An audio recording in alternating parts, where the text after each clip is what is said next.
nation obsessed with cost, the cost of gasoline, the cost of living. But at what cost do we gather here today as citizens of the most powerful nation in the world? Look around you.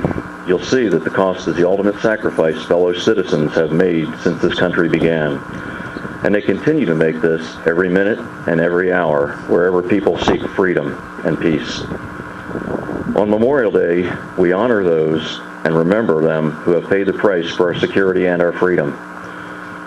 Those who have sacrificed in this nation's defense so we can complain about the cost of gasoline. No problem complaining there these days. And food. And of course, if we choose to actually do something about it. While we calculate the terrible cost of freedom, we, the beneficiaries of the price our veterans have paid, share a heavy responsibility. The responsibility to remember and honor those veterans who gave everything for our nation. The responsibility to honor and support our men and women in uniform today who serve in harm's way.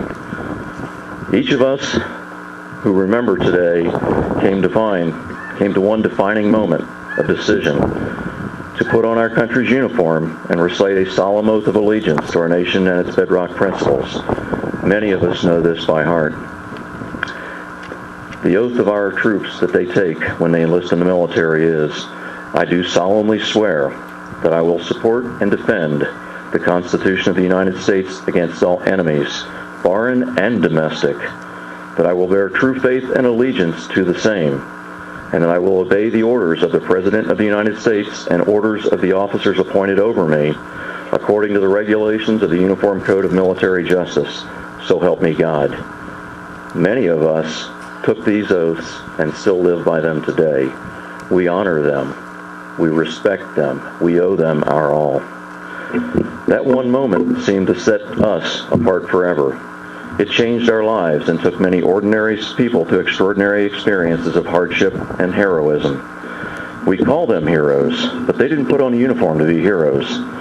There was a job to be done, and they did it the best way they knew how. For some, the job meant leaving families and loved ones. It meant sacrifice, and for some, even death. Few of them would claim the title hero, but they are heroes. And so are those they left behind. The mothers, the fathers, the wives, sons, and daughters who made their own sacrifices. Those who waited anxiously at home and sometimes, too many times, received the fateful telegram or knock on the door. What can we say? What can anyone say to those who have lost a loved one to war?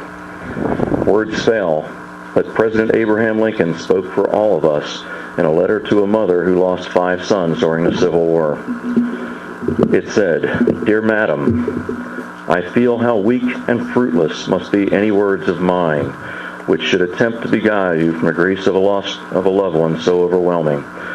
But I cannot refrain from tendering to you the consolation that may be found in the thanks of the Republic they died to save. I pray that our Heavenly Father may assuage the anguish of your bereavement and leave you only the cherished memory of the loved and lost and the solemn pride that must be yours to have laid such a costly sacrifice upon the altar of freedom.